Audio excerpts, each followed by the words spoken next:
Hey everyone, welcome to SoulFish. This is a channel for spiritual growth and personal development. If you like the message you're hearing, please subscribe. Also leave a comment because I love hearing what you have to say, and we're growing this community. And the more you comment, the more you share, the more we're able to address issues together and learn and grow. So I want to thank everyone who subscribed. I want to thank everyone who's joined the community, and I'm really excited to see where this goes over the next several months and years together. There's a bigger concept that I want you to consider today. I want you to consider the idea of loving yourself. And I don't mean in some new age, foo-foo kind of like, self-absorbed, selfish way. I'm talking about understanding what your needs are, understanding that you have value, that your personal perspective, that your individual perspective has meaning not just for you, but for everything around you. We often get tied up in saying, I want to heal, I want to teach, I want to help these other folks out, right? And I find that with a lot of folks, that becomes a point of distraction. So, if I'm helping to fix the world, I don't really have to fix myself. If I'm absorbed over here, if I'm involved in these things, if I'm trying to affect these changes outside of me, then, I'm burned out at the end of the day. I've given a lot, right? I'm building up my credit for whatever some future good is, right? But I'm not really working on me. So the minus with that game plan is that if you don't work on you, if you don't make yourself the first priority, then everything you're doing is almost like putting your hand into wet sand. I'm not suggesting that you don't do good deeds. I'm not suggesting that you're not a good person. What I'm suggesting is you have to be a good person to yourself first. You have to understand who and what you are first. When you raise your personal beingness, when you change your thinking, when you change how you're feeling about stuff, the story you tell yourself, when you bring your thinking side and your feeling energetic side into balance, that makes you more of a perfect man. In that state, you're able to connect directly into source and spirit.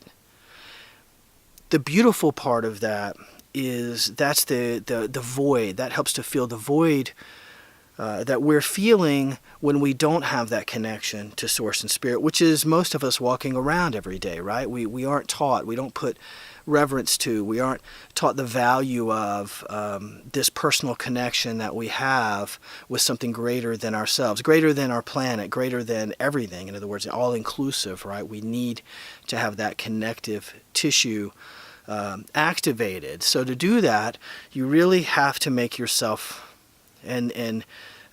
make yourself the priority. You have to have self-love. The benefit of you doing that is that when you raise your beingness up, everything around you raises too.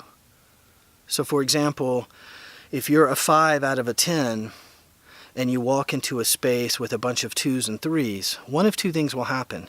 If you don't lower your vibration, then everything there will raise to meet you or will depart.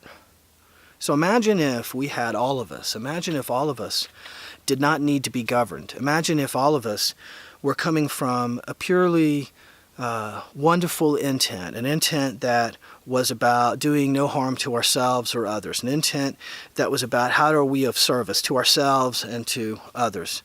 How are we of service to source and spirit, right?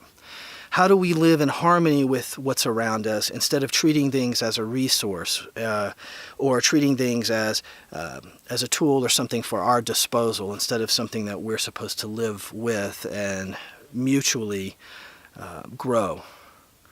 It's a very different perspective, right? So this isn't a selfish perspective. This isn't a self-absorption perspective. This is a perspective of the fact that you have to value your space. You have to value what excites you. You have to value what really fulfills you. You have to value the way you express yourself and the need for that, the way you share love to those you know and even to those you don't know. How do you express your beingness during your job? Instead of saying, well, I'm this guy when I work and then I'm this guy when I get to go home. How do you express yourself in your job and help to lift things up, even when everything and everyone around you isn't focused on that? This place we're in allows us for a lot of distraction. This place that we're in has wonderful things and terrible things in it. Wonderful feelings, terrible feelings. It is a balanced place. I believe many of us were brought here to help bring balance, to help maintain, sustain, or bring balance to what is going on here. That's why I think so many energy sensitives have been activated, is in the hopes that together we can help lift everything up.